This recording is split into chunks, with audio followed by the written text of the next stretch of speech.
हिमाचल प्रदेश के बिलासपुर में जनसभा को संबोधित करते हुए केंद्रीय मंत्री अनुराग ठाकुर ने कहा कि पीएम मोदी के शासन में एक तरफ भारत की बेटियां गणतंत्र दिवस पर परेड का नेतृत्व करती हैं तो दूसरी तरफ सीमा पर पाकिस्तानी घुसपैठियों को कब्र में भेजती हैं। कुछ दिन पहले हमने एक कायरतापूर्ण आतंकवादी हमले में वायुसेना के अपने एक जाबाज को खो दिया था, लेकिन आज हमारे जवानों ने 2 आतंकवादियों को उनकी 72 हूरों के पास भेज दिया है।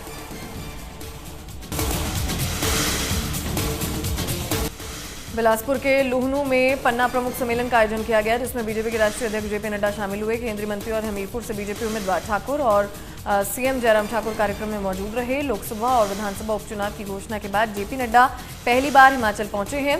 जेपी नड्डा और अनुराग ठाकुर ने कार्यक्रम को संबोधित किया और केंद्र सरकार की उपलब्धियां गिनाई और कांग्रेस पर वार किया।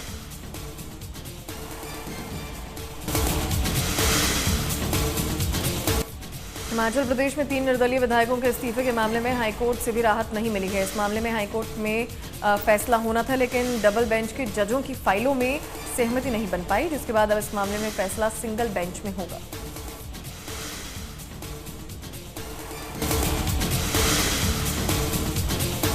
राजस्थान के डिप्टी सीएम दिया कुमारी नाहन में बीजेपी के पन्ना प्रमुख सम्मेलन में शामिल हुई। उन्होंने कांग्रेस पर तंज कसते हुए कहा कि कांग्रेस की गारंटी को कोई नहीं मानता।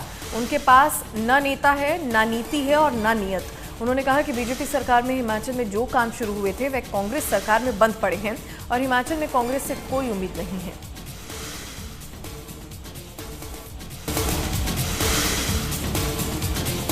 तेलंगाना के करीमनगर में प्रधानमंत्री नरेंद्र मोदी ने जनसभा को संबोधित करते हुए कहा कि कल देश में तीसरे चरण का चुनाव पूरा हो गया है। तीसरे फेज में कांग्रेस और विपक्षी गठबंधन का तीसरा फ्यूज उड़ गया है।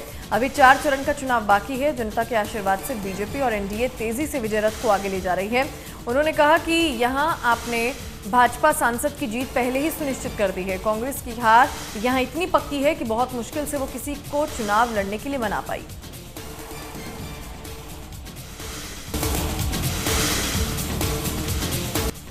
वहीं लखीमपुर खीरी में जनसभा को संबोधित करते हुए केंद्रीय गृह मंत्री अमित शाह ने कहा कि कांग्रेस पार्टी, समाजवादी पार्टी और बीएसपी पीएम मोदी और बीजेपी की छवि खराब करने की कोशिश कर रहे हैं।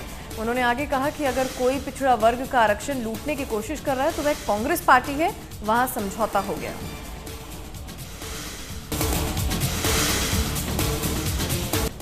गोरखपुर में सोनिया गांधी के बयान पर उत्तर प्रदेश के मुख्यमंत्री योगी आदित्यनाथ ने पलटवार किया। उन्होंने कहा कि उल्टा चोर कोतवाल को डांटे। हर व्यक्ति जानता है कि बांटो और राज करो कांग्रेस को विरासत में प्राप्त हुआ है। सोनिया गांधी ने यूपीए की चेयरपर्सन के रूप में 2004 से 14 के बीच क्या किया था? क्या ये सच नहीं कि ओबीसी के आरक्षण पर सेंध लगाने के लिए उस समय जस्टिस रंगनाथ मिश्रा की कमेटी इन्होंने गठित की थी?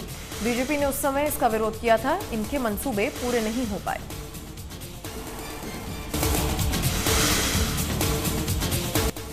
केंद्रीय मंत्री और अमेठी से बीजेपी प्रत्याशी स्मृति ईरानी ने अमेठी में एक जनसभा को संबोधित करते हुए कहा कि अब तक मैं कांग्रेस प्रत्याशी के खिलाफ चुनाव लड़ती थी, लेकिन अब एक पाकिस्तानी नेता ने कहा है कि स्मृति ईरानी को हराना चाहिए। उन्होंने कहा कि तुमसे पाकिस्तान ना संभलता है, तुम अमेठी की चिंता करते हो। पाकिस्तान के नेता एक अगर मेरी आवाज़ पहुंच रही है तो मैं कहना चाहती हूं कि ये वह अमेठी है जहां प्रधानमंत्री मोदी ने AK-203 राइफल की फैक्ट्री बनाई है। उस राइफल का इस्तेमाल सीमा पर पाकिस्तानी आतंकवादियों को मारने के लिए किया जाता है। आज मैं पूछना चाहती हूं कि राहुल गांधी के साथ पाकिस्तान का ये रिश्ता क्या कहलाता है? चुनाव चल रहा है देश में, लेकिन आपको समर्थन मिल रहा है विदेश में।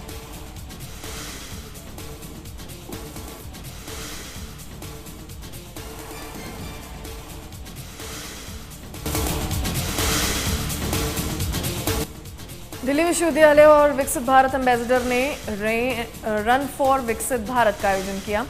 साइना नेहवाल और राजकुमार राव ने हरी झंडी दिखाई। इस दौरान साइना नेहवाल ने कहा कि विकसित भारत अभियान बहुत महत्वपूर्ण है। एक खिलाड़ी होने के नाते मैं कहूंगी कि फिटनेस के लिए रोजाना दौड़ना चाहिए, लेकिन आज हम यहाँ एक अलग कारण से हैं कि हम एक ऐसे भविष्य का निर्माण करें, एक ऐसे देश का निर्माण करें जो दुनिया में सर्वश्रेष्ठ हो।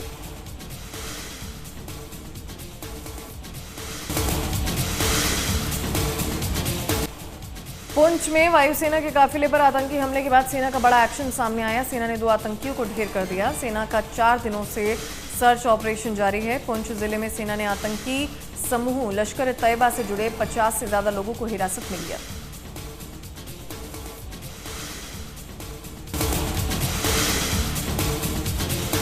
उत्तराखंड के पौड़ी में जंगलों में भीषण आग लगी है। प्रशासन द्वारा आग को बुझाने की कोशिश की जा रही है। उत्तराखंड अग्निशमन आग को बुझाने के लिए अभियान चला रही है। जहां अग्निशमन वाहन नहीं पहुंच पा रहे हैं, वहां पानी की बौछार से आग बुझाई जा रही है और कुछ स्थानों पर वन विभाग और स्थानीय लोगों के सहयोग से आग बुझाई जा रही है।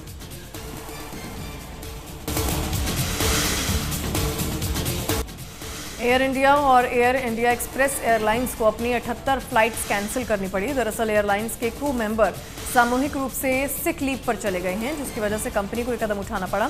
बताया जा रहा है कि एयर इंडिया और एयर इंडिया एक्सप्रेस में विलय होने वाला है, जिसका कर्मचारी विरोध कर रहे हैं।